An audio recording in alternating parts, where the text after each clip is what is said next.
vamos a ver, porque estamos hablando de un sesquicentenario, o sea, 150 años de la Corte, ¿no es cierto? La Corte entonces justamente se instaló en 1863, el 15 de enero, y la primera sentencia salió el 15 de octubre del 63, o sea, estamos justo ahora a los 150 años. Y la Corte se instaló en la Constitución de 1853. Tardaron 10 años las autoridades en poder organizar la Corte Suprema. Hubo algunos intentos frustrados, pero hubo 10 años sin Corte, pese a que estaba la Constitución y estaba instalada como cabeza del Poder Judicial la Corte Suprema. En 1863 entonces se instaló como cabeza del Poder Judicial, como garante, y ahí es donde empezó su labor, ¿no es cierto?, de establecer y afianzar la Constitución de 1853, porque la Constitución, que es un papel nada más, o es algo vivo, algo real, algo en funcionamiento. Y esto es lo que la Corte tiene que todos los días estar demostrando, que la Constitución es viva, está en funcionamiento, es operativa y garantiza todos los derechos de todos los ciudadanos, ¿no es cierto? Es la última instancia garante de la constitucionalidad y de los derechos de los ciudadanos. En esta delicada misión tuvo dificultades porque hubo muchos avatares políticos, económicos, sociales, ¿no es cierto? A veces todos juntos, generalmente vienen lo político, lo económico, lo social, todo junto. En estos 50 años hubo bastantes dificultades, pero bueno, la Corte con sus más y sus menos tuvo mejores y peores épocas ciertamente, pero bueno, trató de seguir adelante en esta tarea. La primera tarea entonces fue afianzar la Constitución, la división de poderes y su rol institucional, el rol institucional de la Corte como cabeza de uno de los tres poderes del Estado. Y esto a veces tampoco es tan fácil, porque es como un poder, ¿no es cierto?, que no tiene la plata o la bolsa ni la espada, y realmente a veces cuesta afianzarla como el rol que tiene de uno de los tres poderes del Estado. Pero en definitiva, bueno, tenemos que afianzar el futuro, pensar en el futuro, pensar y pensar en el futuro, pero aprendiendo del pasado. Entonces, y además estamos solo a 30 años de democracia, por lo menos de democracia corrida, constitucional, así que también es poquito 30 años de democracia. La Corte estuvo entonces con esta presencia institucional, y ahí aparecen los primeros fallos, como digo, el primer fallo es de octubre del 63, pero uno de los primeros fallos, el fallo Ríos, que está en el tomo 1, página 32, es donde se declara una inconstitucionalidad, y es el primer caso de subrogancia, aunque no les parezca, es el primer caso de subrogancia. ¿Por qué? Porque el presidente de la Nación había dictado un decreto por lo cual, como en Rosario, no había juez federal. ¿A quién puso como juez? Al capitán del puerto. Entonces el capitán del puerto Rosario se le atribuyeron funciones jurisdiccionales. Esto fue declarado inconstitucional, este decreto presidencial fue declarado inconstitucional por la Corte, era de Urquiza este decreto, que había sido el presidente anterior, ¿no es cierto? En esta época ya estaba Mitre, así que bueno. Y después otro caso importante, vamos a ver algunos hitos, es el caso Sojo. El caso Sojo es como casi el Marbury versus Madison argentino. Está totalmente citado Marbury varias veces, bueno, digamos está seguido, o sea, toda la primera Corte siempre siguió mucho los fallos de la Corte americana, la Constitución está basada en la americana y los fallos todos.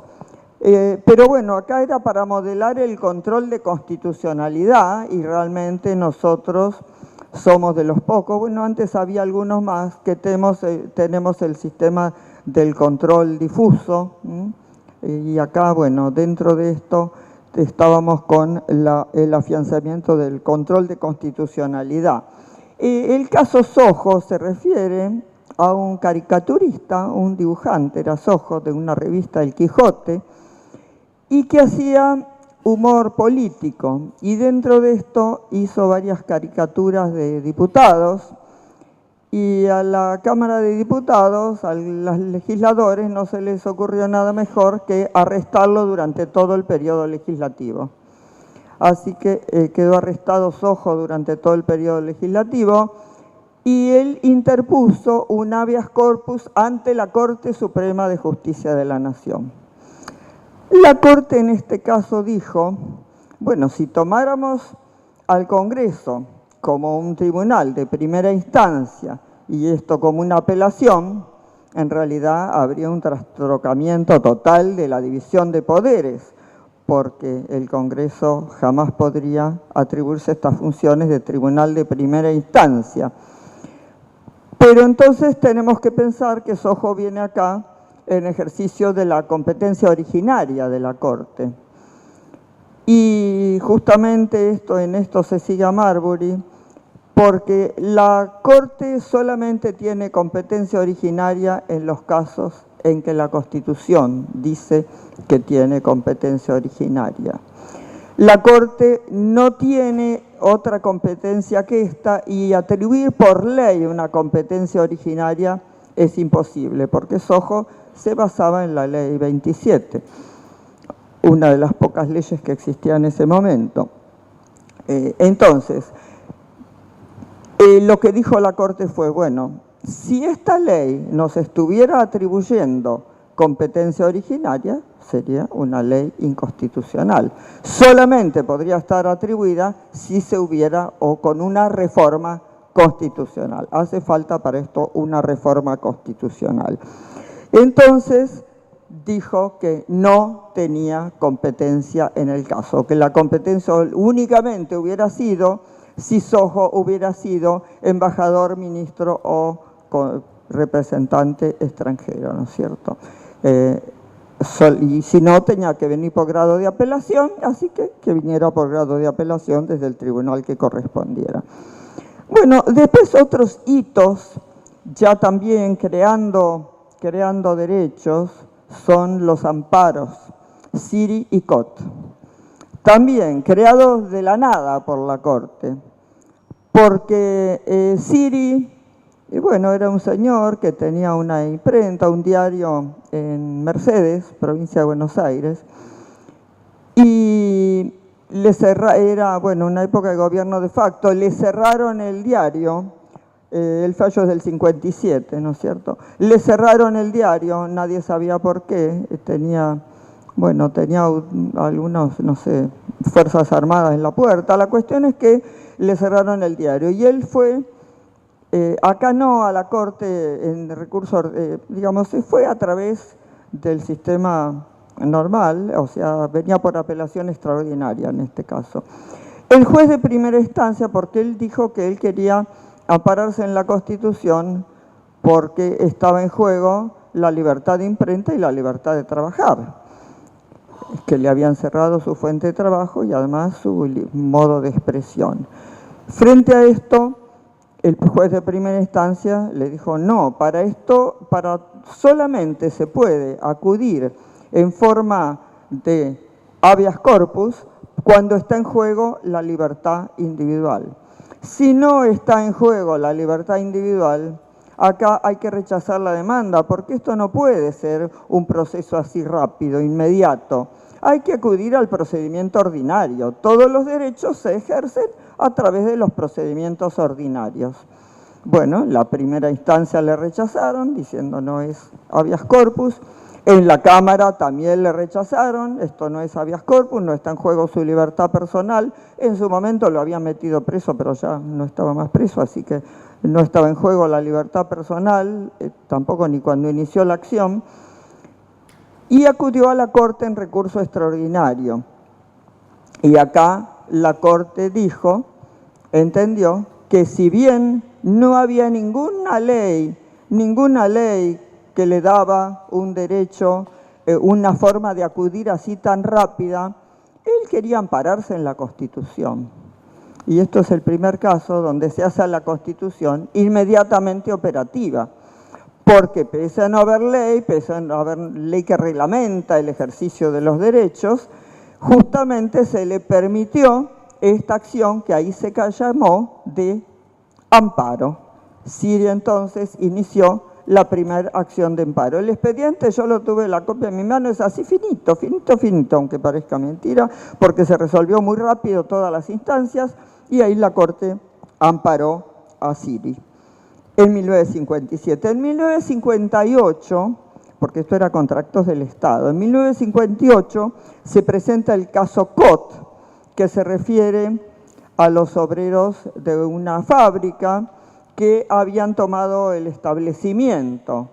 Entonces fue Cot también a ampararse para pedir la restitución de su establecimiento en forma inmediata.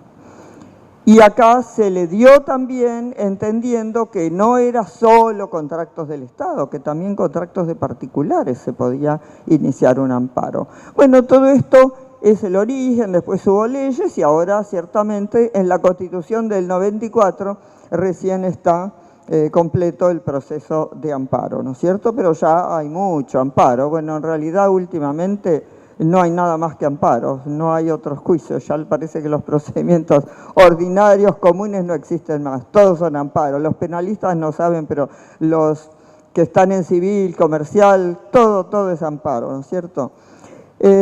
Después creo que hay un exceso de amparos. Bueno, después venimos nosotros, ¿no es cierto?, para empezar a afianzar la Constitución del 94, porque nosotros, bueno, en esta composición de la Corte, salteando algunas composiciones desde el 94, pero bueno, en nuestro momento actual, empezamos también a ver los derechos de incidencia colectiva. Y ahí se presentó el caso Riachuelo. ¿Qué derechos de incidencia colectiva que hay ahí, no es cierto? Hay 4.500.000 habitantes que están en la cuenca, hay 13 municipios, la ciudad de Buenos Aires, o sea, 13 municipios de la provincia. Bueno, se habían demandado en ese momento, hay 44 empresas, pero hay, bueno, están calculadas, no sé, pero varios miles de empresas en toda la cuenca. Y entonces, bueno, acá también iniciamos un procedimiento que no existe, que lo quedó inventado, digamos así, por la Corte. Se citó al Estado para que presentara un plan de saneamiento, o sea, que viniera a la audiencia y dimos un plazo para la audiencia, unos meses, ¿no? Pero que se viniera el Estado Nacional, la ciudad y la provincia de Buenos Aires con un plan de saneamiento de la cuenca del Riachuelo. Para esto, por primera vez, las tres autoridades de de la capital, la provincia de Buenos Aires y el gobierno nacional, se pusieron de acuerdo, armaron la cuenca del Plata, la cuenca del Riachuelo, las autoridades de la cuenca, hicieron un solo plan entre las tres. Bueno, han pasado 7 años, nosotros, bueno, lo pusimos a ejecutar por juez federal que estuviera más en el medio de la situación. En definitiva, en este procedimiento no va demasiado rápido, pero ciertamente que se ha avanzado mucho en el cumplimiento del plan. Era 15 años, seguramente tardará otros 15, pero lo cierto es que, bueno, eran, qué sé yo, los 200 años que tiene el país se iba contaminando el Riachuelo. Por lo menos los 150 que tiene la Corte, seguro que está contaminado el Riachuelo. Y bueno, con esto también salió un procedimiento nuevo, porque justamente solo quedaron en la Corte los derechos de incidencia colectiva. Los derechos individuales, se les dijo que no, acá también hay un tema importante que es la preservación de la jurisdicción de la Corte para no tener todo, porque la Corte anterior parece que le parecía o en su composición anterior, que tener muchos expedientes daba más poder. Yo creo que tener muchos, uno no sabe lo que tiene, que hay que tener pocos para saber lo que se tiene. Así que bueno, eso es lo que estamos tratando nosotros, no es fácil, pero de achicar la competencia de la Corte. Y este es uno de los casos, porque acá le dijimos que todas las acciones individuales las tenían que iniciar ante el juez de la jurisdicción pertinente, que no se puede, por el simple hecho de, porque esto es la llamémosle mala costumbre o el vicio que tenían, porque ya no lo aceptamos los abogados, que entonces demandan a una provincia y a la nación y con eso tienen competencia originaria. Entonces nosotros dijimos, no, los juicios se pueden hacer, no es un litisconsorcio necesario, así que demandan a la provincia, demandan a la nación y si quieren demandar a los dos, a cada uno en su jurisdicción los demandan. Acá no aceptamos esta competencia que es de alguien que no tiene fueros, no tiene el fuero de litigar ante la Corte. El fuero de litigar ante la Corte lo tienen las provincias, pero no lo tiene el particular. Y por el solo hecho de juntar jurisdicciones no se le da fuero a quien no lo tiene. Esto es una construcción muy importante para preservar la competencia de la Corte también, que viene del Riachuelo y de otros posteriores. Bueno, después otra acción, está Alavi, donde apareció la acción de clases, que tampoco existía, ¿no es cierto?, la class action norteamericana, que se ha visto mucho, se ve en las películas, ¿no es cierto?, todas las acciones ambientales, etcétera, son acciones de clase. Y en Alavi, también de un expediente que francamente es muy poco lo que está en el expediente, bueno, se refería a un abogado, digo muy poco en el sentido de cantidad y de fojas, etcétera, un abogado que tenía, bueno, que se le escuchaban las conversaciones, o sea, había todo un sistema donde se podían, no se sabe a quién se escuchaba, a quién no se escuchaba, pero un sistema por el cual se podían escuchar las conversaciones y en definitiva justamente se declaró inconstitucional ese decreto, aunque realmente ya se había sido derogado porque la autoridad se dio cuenta que este decreto no podía caminar. De cualquier manera, acá empieza la acción de clases y se dieron las pautas para iniciar una acción de clases, ¿no es cierto? Es como otra forma. Después en Berbisky también apareció el amparo colectivo, porque es un amparo correctivo y colectivo. El correctivo está en la Constitución, implica, ¿no es cierto?, que está en juego o un habeas corpus, sería en realidad un habeas corpus correctivo, perdón, porque no está en juego la libertad individual, pero sí están las condiciones de encarcelamiento empeoradas arbitrariamente. Y esto es lo que pasaba. El caso Berbisky se inicia por el CELS, en realidad por Berbisky, por el CELS, pero en favor de todos los presos de la provincia de Buenos Aires, que ciertamente no son pocos. Todos los presos de la provincia de Buenos Aires, tus presos también, Alfredo, seguramente, bueno, todos los jueces de acá de provincia, ¿no es cierto?, donde se entendió y se estableció que el mínimo tenía que ser las reglas de las Naciones Unidas para encarcelar a los ciudadanos. Entonces, estas reglas deben ser cumplidas por las cárceles. No puede haber más presos en las comisarías, una cosa muy importante que se dijo, porque además están las comisarías, a veces se justifica que está cerca, que está mejor, pero bueno, no puede haber presos en las comisarías, no son las condiciones adecuadas, ni corresponde a la competencia de los que están trabajando en las comisarías. Así que bueno, con esto, si bien no hay una perfección en la provincia de Buenos Aires, por lo menos se dictaron unas leyes que en realidad estaban la ley en el Congreso, pero con la idea política de la mano dura, era muy difícil de sancionar una ley que limitara la prisión preventiva. Bueno, algo salió, se estableció también una mesa de diálogo entre las diversas personas implicadas y las ONG, porque además del CELS había otras ONG que se habían plegado al expediente como Amicus. Bueno, en definitiva, con todo eso se estableció una mesa de diálogo, bueno, y ahí anda la Corte también de la provincia de Buenos Aires tratando de completar el caso Berbisky. Después tenemos también referido al encarcelamiento, pero un poco distinto, el caso Lavado. El caso Lavado es de las cárceles de Mendoza. La Corte Interamericana de Derechos Humanos había intervenido y había tenido un decisorio provisional, o sea, como una especie de medida cautelar, diciendo que no podían empezar a morirse más presos en las cárceles de Mendoza. Las cárceles eran provinciales, o sea que en realidad la implicada era la provincia de Mendoza. Pese a eso, en la Corte Interamericana la parte es el Estado Nacional. La Corte Interamericana no entiende que en un federalismo pueda haber un gobernador interviniendo, digamos, a nivel internacional. Entonces nosotros se inició, aunque en realidad el caso estaba ante la Corte Interamericana, pero se inició un caso de intentar cumplir en la propia Corte Suprema contra el gobierno nacional. No, no era contra la provincia de Mendoza, porque era la cárcel mendocina.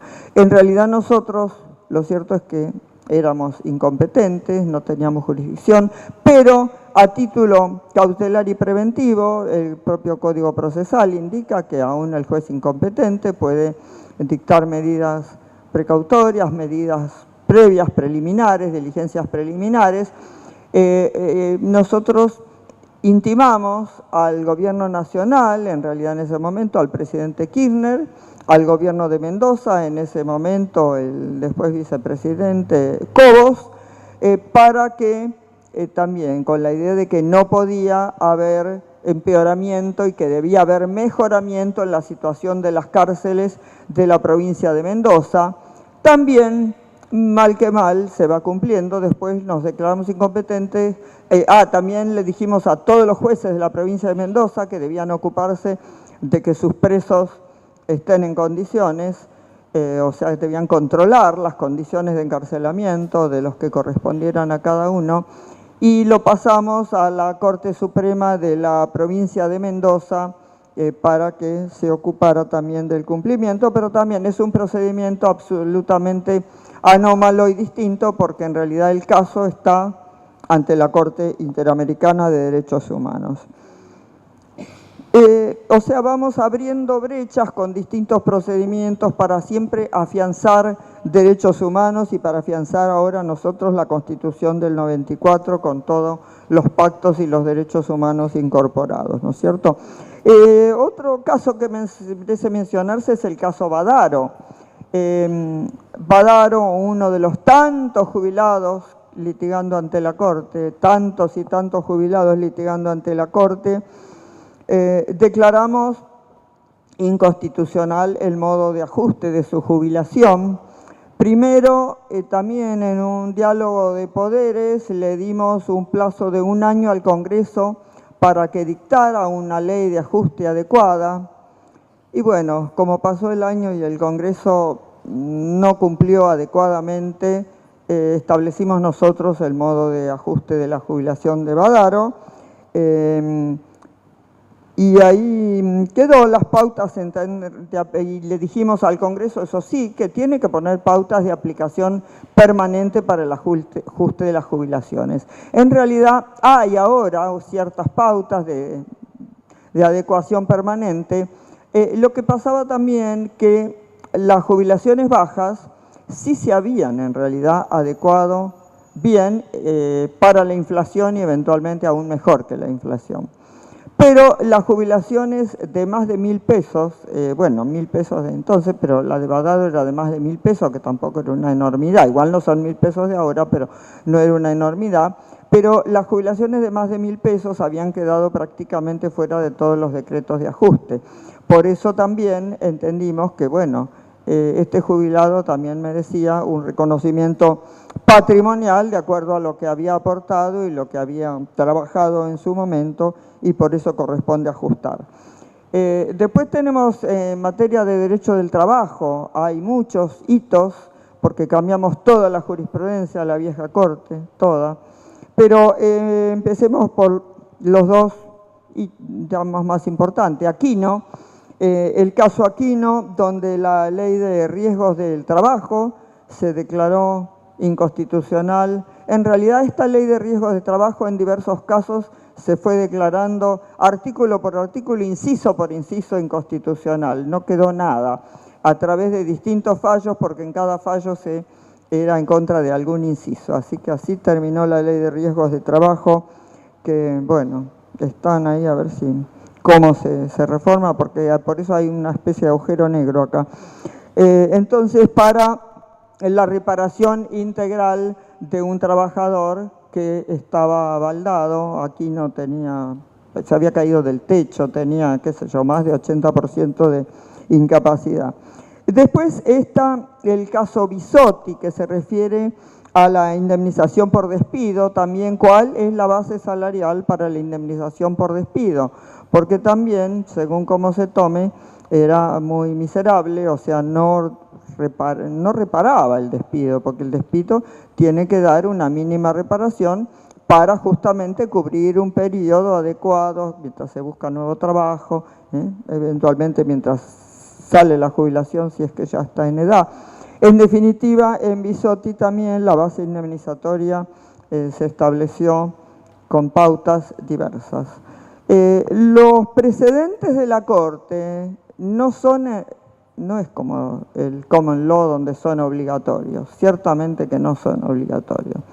Tienen lo que llamamos el deber moral de ser seguidos, además por una cuestión de economía procesal, porque si no los expedientes van y vuelven y otra vez hay que declarar lo mismo en cientos y cientos de expedientes o miles de expedientes, como son los laborales o los previsionales.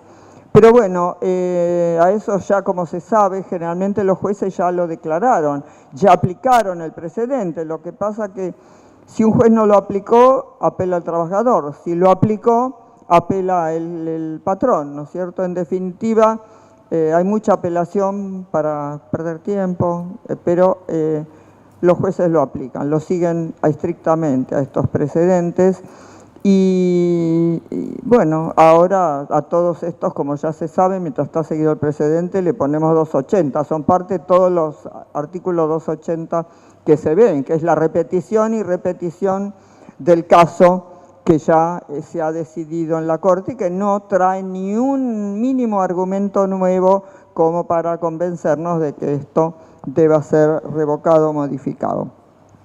Después, bueno, están los casos de llamados derechos humanos propiamente dicho, en realidad porque son de delitos de lesa humanidad, porque todos los demás de los que estamos hablando son derechos humanos, porque la vida, la propiedad, la subsistencia, el trabajo, son todos derechos humanos, pero acá estamos con los derechos de, digamos, los delitos de lesa humanidad, que es lo que se da en llamar normalmente derechos humanos acá en el país.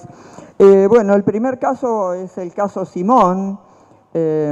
Simón, todos lo conocen, pero bueno, Simón era un señor un muchacho en realidad, Simón era el policía.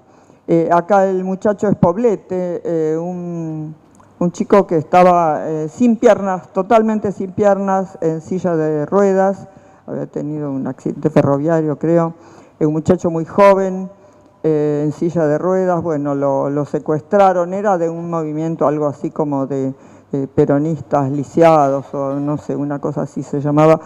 En definitiva, lo secuestraron, le tiraron totalmente al diablo la silla de ruedas y andaba ahí por el centro de detención. Realmente me fue muy duro leer este expediente porque lo tenían llevándolo del pelo de un lado a otro, le decían el cortito porque es como que era muy cortito porque no tenía piernas. Bueno, algo terrible, la tortura, porque encima de su situación personal de discapacidad absoluta era tan maltratado y torturado. Pero además le habían secuestrado a la mujer, que también tenía una situación similar de llevarla desnuda. Bueno, ella no era discapacitada, pero bueno, una situación similar de andar desnuda por todos lados, llevándola, bueno, como hizo como prácticamente todos los secuestrados o desaparecidos, porque estos quedaron desaparecidos. Y a la niña, que en ese momento tenía pocos años, no sé si 3, 4 años, que ahora recuperó su identidad, la niña esta. Así que bueno, ese es el caso Simón. Después tenemos otro que es el caso Maceo, donde en realidad acá se agregan los perdones presidenciales o indultos, porque lo anterior era la inconstitucionalidad, nulidad de las leyes de obediencia debida y punto final, o sea, la amnistía. Acá en Maceo tenemos la declaración de inconstitucionalidad del indulto presidencial. En realidad, en el caso anterior, frente a seguir los precedentes de la Corte Interamericana, sobre todo Barrios Altos, ¿no es cierto?, donde había sido una matanza en Perú, Barrios Altos, pero bueno, nosotros seguimos esa jurisprudencia. La jurisprudencia de la Corte Interamericana, según nuestra Constitución, es en realidad de seguimiento, bueno, no obligatorio, pero nosotros la entendemos en realidad. Cuando es en el propio caso, ciertamente es cosa juzgada. Y así lo hemos aplicado nosotros, no sin alguna disidencia, pero lo hemos aplicado así en algunos casos, ¿no es cierto?, en el caso Expósito, lo hemos declarado así, que es el caso Bulacio, el caso Expósito, como cosa juzgada. Pero en realidad cuando es en otros, que es el precedente, como Barrios Altos, que no es nuestro, se tomó como necesario seguir la jurisprudencia, porque no es solo la Convención de Derechos Humanos, o sea, la Convención de Costa Rica, ¿no es cierto?, sino además la interpretación de la Corte Interamericana de la Convención de San José de Costa Rica, ¿no es cierto? Por eso es que nosotros tomamos esta interpretación. Y entonces en Simón se había dicho que además de nulos esas leyes, eran nulos todos los actos que se habían fundado en esas leyes. Y así también, en este caso, el indulto es nulo, porque si bien el indulto beneficiaba a esta persona, Maceo, y a otras, en realidad si se basa en leyes absolutamente nulas, inconstitucionales y absolutamente nulas, que nunca pudieron ser dictadas, porque no son cualquier ley inconstitucional. Leyes que nunca pudieron ser dictadas, perdonando los delitos de lesa humanidad, que además son imprescriptibles porque esto ya lo dijimos en otro caso del chileno, ¿no es cierto? Pero son imprescriptibles porque corresponden a, digamos, es lesa humanidad, y esto lo mismo que se dijo en Nuremberg, ¿no es cierto? Porque no es que cuando está en la Constitución estos delitos o estos derechos humanos, o en la Convención o en la Constitución. Está en la Constitución desde el 94, en la Convención desde que se firmó la Convención, pero en realidad están en la historia viva, las Naciones Unidas, o sea, hay un mínimo común de toda la humanidad, que es que no se puede secuestrar, desaparecer, torturar, etc. O sea, cualquiera se da cuenta que esto es absolutamente imposible de aceptar. Y esto está en la historia de la humanidad ya inscripto, ya está, o sea, ya era derecho vigente, porque el derecho vigente comprende también el derecho básico, ¿no es cierto?, el ius gentium internacional. Y además, porque todo el derecho internacional está por encima, o sea, las convenciones están, y estos principios básicos de ius gentium están por encima de la Constitución. Así se entiende a nivel internacional. Nosotros además los tenemos incorporados al bloque constitucional. Así que por eso el indulto de Maceo también se declaró inconstitucional. Bueno, pero aparte de estos aspectos judiciales, en estos 150 años hemos tenido también una apertura hacia la sociedad, una apertura dada por políticas de Estado del Poder Judicial. Estas políticas de Estado incluyen la transparencia, por ejemplo, con la publicidad por el Centro de Información Judicial, que no es solo de la Corte, todo juez que mande algo, en general, bueno, salvo algún caso excepcional, se publica, ¿no es cierto? Cuando un juez justamente mandó un exhorto internacional, se armó un lío bárbaro en la Cancillería, etcétera, pero bueno, el juez había mandado y se publicó, ¿no es cierto? Era algo donde se pedía información sobre el presidente de la CGT, ¿no es cierto? Bueno, Moyano. Frente a esto, nosotros entonces tenemos políticas de Estado del Poder Judicial, de transparencia, de capacitación, porque también la Corte, aparte de la Escuela Judicial, la asociación, el Consejo de la Magistratura, que además son sacrificados todos los que están ahí, porque lo cierto es que el Consejo hace más de un año que no les paga a los profesores.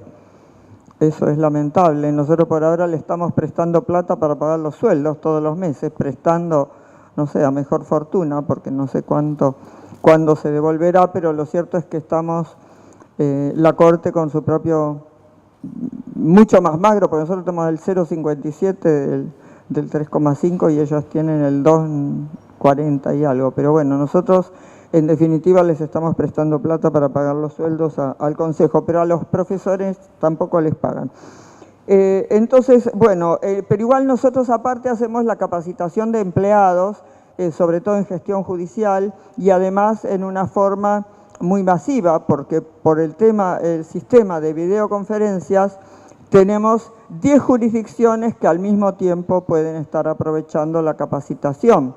Por lo cual nosotros acá lo damos a nivel federal y a nivel provincial. También se aprovechan los empleados federales y los empleados provinciales de la capacitación de empleados del Poder Judicial. Aparte de la que da el gremio y otros modos, y la escuelita de la asociación, etcétera, porque bueno, hay muchos empleados que capacitar, por más que todos nos pongamos, no alcanza, pero justamente uno de los objetivos es que el Poder Judicial esté capacitado. Así que en esto estamos todos en el mismo barco. Bueno, y aparte de estas cosas, tenemos dentro de estas políticas de Estado las políticas de acceso a justicia, no a la justicia. ¿Cuál es la diferencia? ¿Es un juego de palabras? Ya me oyeron todos qué es esto, pero bueno, no es un juego de palabras.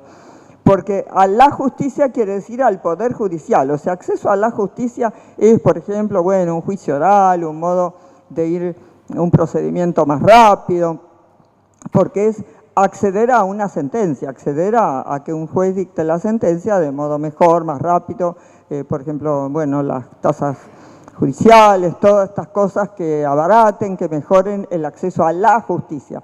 Pero acceso a justicia implica justamente todas estas formas alternativas de resolución de disputas que son parte de lo que debe dar un poder del Estado. Por eso el Poder Judicial está embarcado y tiene la Corte con toda la asociación, la Junta Federal, todos están en la Comisión de Acceso a Justicia. Esta comisión está trabajando exhaustivamente, saben que tienen un mapa, está el mapa de todo el sistema, ahora estamos mejorando, el mapa está muy antiguo, pero bueno, tenemos el mapa donde están todas las provincias, o sea, bueno, la capital y todas las provincias del país, con todos sus sistemas de resolución de disputas alternativos, relacionados con el Poder Judicial, ¿no? Nada que tenga que ver con otros poderes, puede haber mucho más. Pero nosotros tenemos todo lo que esté relacionado con el Poder Judicial. Y en esto incluimos también a los jueces de paz, porque están es casi el eslabón perdido entre el sistema formal y el sistema informal, el juez de paz. Hay un continuo, entonces, si contamos al juez de paz. Porque los jueces de paz, que inclusive hay jueces de paz legos en el país, no sé si saben, que no son todos siquiera letrados, hay muchas provincias que tienen jueces de paz legos, que son de los mejores a veces, los de más experiencia, los mejores jueces de paz. Entonces, tenemos que son el primer baluarte, son los que tienen las patas en el barro, los jueces de paz, los que van el primer lugar frente a la gente acude en pueblos chicos donde no hay nadie. Si el juez de paz no lo resuelve, no lo resuelve nadie. Y acá entonces los estamos capacitando, porque también el juez de paz necesita sistemas de resolución alternativa, necesita técnicas, ¿no es cierto?, para resolver conflictos de diversa índole. Ahí no hay nada ni nadie que pueda colaborar. En esto sí hay también algunas provincias que tienen casas de justicia, ¿no?, como Río Negro, como Tierra del Fuego. En la casa de justicia está toda la comunidad de ese pueblo, está el juez de paz, está el defensor, fiscal, y donde no hay van al lugar en tiempos semanales. Está el hospital, están las fuerzas vivas, ¿no es cierto?, ahí en la plaza, en la Casa de Justicia en Tierra del Fuego de Tolwyn, que es, porque las dos ciudades grandes son Río Grande y Ushuaia, y en el medio de toda la isla está Tolwyn, que es, bueno, un poco más chica, pero es la otra ciudad que sigue, digamos, en importancia. Y bueno, en Tierra del Fuego hay mucho conflicto porque va la gente como a hacerse la América por unos años, al final se tienen que quedar, están todos sin familia, es complicado. Bueno, en la Casa de Justicia de Tolwyn una de las personas que más apoya es el panadero, que es prestigioso porque nunca se metió en la política comunal, y bueno, el intendente está encantado. Cada vez que yo paso por ahí tengo que ir a hablar con el intendente porque le resuelve la casa los conflictos, ¿no es cierto? Tiene alguna huelga, tiene esto, tiene el otro, la gente va a la casa. La monja, por ejemplo, del pueblo es muy importante, viene preocupada cuando sabe de algún problema con los chicos de la escuela. Toda la gente está incorporada a la Casa de Justicia, los que tienen problemas y los que los pueden resolver, aparte de los mediadores, porque estos dependen del Poder Judicial, ¿no es cierto? La Corte de la provincia manda mediadores, sea los de Tierra del Fuego, sea los de Río Grande, que van, digamos, se van repartiendo quién va. Hay una puerta del trabajador, porque va también el Ministerio de Trabajo, creo que una vez por semana, a ver cómo es la cosa. Así que, bueno, la Casa de Justicia es muy útil. En muchos, bueno, no hay muchas en el país, pero como digo, hay en Tierra del Fuego, hay 3 y ahora 4, creo, en Río Negro, sí, en Río Negro, también dependientes de la Corte. Bueno, y por eso hay distintos sistemas de métodos alternativos relacionados con el Poder Judicial, está todo en el mapa, todo se puede ver ahí. Bueno, y además tenemos las políticas de género. La Corte tiene, bueno, digo yo la suerte, no sé, de tener a las mujeres en la Corte. Ahí estamos Carmen y yo, como las dos primeras mujeres. Bueno, estuvo en su momento Margarita Argüaz, pero bueno, en tiempo constitucional, las dos mujeres de la Corte. Y bueno, tenemos acá también la Oficina de Violencia Doméstica y la Oficina de la Mujer. La Oficina de la Mujer es interna, ¿no es cierto?, para dentro del Poder Judicial, sea relaciones de los jueces y empleados, etcétera, y funcionarios entre sí, o también con el público, lo que se fija, ¿no es cierto?, de acuerdo al tratamiento con políticas de género. Bueno, hace capacitación por todo el país, así que bueno, tiene replicadores, no sé, de eso se ocupa Carmen. Bueno, y yo dirijo la Oficina de Violencia Doméstica, donde ahí sí viene la gente de afuera, ¿no es cierto?, es para afuera, o sea, es para los jueces, porque es todo un sistema, en realidad, de peritos. La Oficina de Violencia Doméstica trabajan más de 100 personas, porque está 24 horas, mañana, tarde y noche, todos los días del año, viernes, sábado, domingo, lunes, feriado, etcétera. La oficina esta de violencia doméstica atiende, bueno, tiene un número inabarcable que sigue y sigue aumentando. Yo no sé si aumenta la violencia doméstica o creo que aumentan el conocimiento de que esto se puede denunciar, ¿no es cierto? Creo que lo que hay es una verdadera modo en que la población está con conocimiento, ¿no es cierto? Está realmente sensibilizada con este tema, desde que está la oficina ya, bueno, desde que está, no, hace más de 5 años que está abierta y no cerró un minuto. Pero bueno, los diarios tratan de otra manera los casos, tienen otros títulos, ¿no es cierto? Ya no es un crimen de amor y de pasión, ya es un crimen donde al primero que buscan es al novio, al concubino, al marido. No es que sea, pero es el primer sospechoso y bueno, muchas veces coincide con el definitivamente terminado de culpabilizar, ¿no es cierto?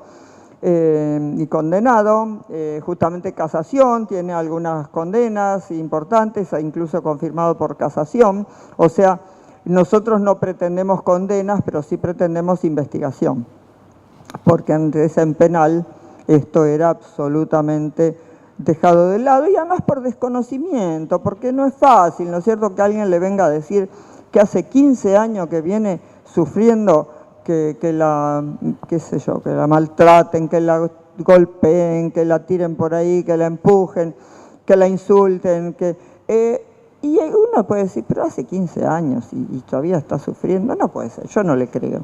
Pero en realidad este es el problema, que es un círculo vicioso donde hace 15 años que está sufriendo esto. Y así fue el caso de María da Penha, ¿no es cierto?, de Brasil, que fue a la Corte Interamericana, bueno, y ahí se decidió, se condenó a Brasil, porque también había ido a cuanta autoridad hubiera, y nadie le dio bolilla hasta que terminó, bueno, totalmente maltrecha y destruida, no muerta, pero sí totalmente incapacitada. Y bueno, con este caso, que fue muy famoso en el mundo, se puso también en conocimiento bueno, en Brasil salió la ley de María da Penha. En definitiva, es conocido. Y hay convenio ahora de la Corte con las 23 provincias, son 24 jurisdicciones, pero bueno, la capital federal no, porque estamos nosotros, las 23 provincias, de las cuales algunas ya han establecido oficinas de violencia doméstica. Está la Corte de Tucumán, la Corte de Salta, Santiago del Estero, que ya tiene 2 y casi está poniendo la tercera, ahora Santa Cruz tiene una nueva, y bueno, y ahí están por abrir otras. Hay problemas presupuestarios, porque no todos los gobernadores reconocen la problemática. Realmente es difícil a veces que se ponga algún peso, porque políticamente la violencia doméstica no paga en votos. Así que poner plata para esto no es fácil para los gobernadores. Pero bueno, en definitiva estamos con estas políticas, hay muchas otras, pero bueno, todas las políticas no judiciales, ¿no es cierto? Porque eso aparte de dictar nuestras sentencias, las cuales las más nuevas, todos las conocen. Algunas le gustan más, otras menos. La Constitución es así. A unos casos le gustan, otras soluciones no le gustan, pero bueno, lo que es constitucional y lo que es inconstitucional es inconstitucional. Y así es como lo decide la Corte, ¿no es cierto? Todos saben, hace 40 años que yo estoy en el Poder Judicial, o en otras distintas cosas, pero bueno, en 40 años uno sabe qué es constitucional y qué no es constitucional, por lo menos ese mínimo sabe. Bueno, en definitiva lo que tenemos que hacer es profundizar las políticas, profundizar los derechos humanos, ¿no es cierto?, mejorar para dar un mejor servicio a la ciudadanía, todos. Esta es el mensaje de la Corte, con 150 años, con su bueno y su malo. Creo que en este momento hacemos muchos esfuerzos, tanto en lo judicial como en lo extrajudicial, y bueno, en esto estamos, con todos los jueces del país, porque es importante que nuestra política es absolutamente federal, no solo con los jueces federales, sino también con las cortes provinciales, con los jueces provinciales. Todos saben que en las conferencias de jueces estamos todos sentados por igual, las Cortes Supremas, las Cortes de las provincias y, como digo, el juez de paz, lego que pueda existir y que vaya ahí, que muchas veces han habido algunos, y realmente con esto hacemos patria y hacemos justicia, o intentamos profundizar y dar mejor justicia, nada más.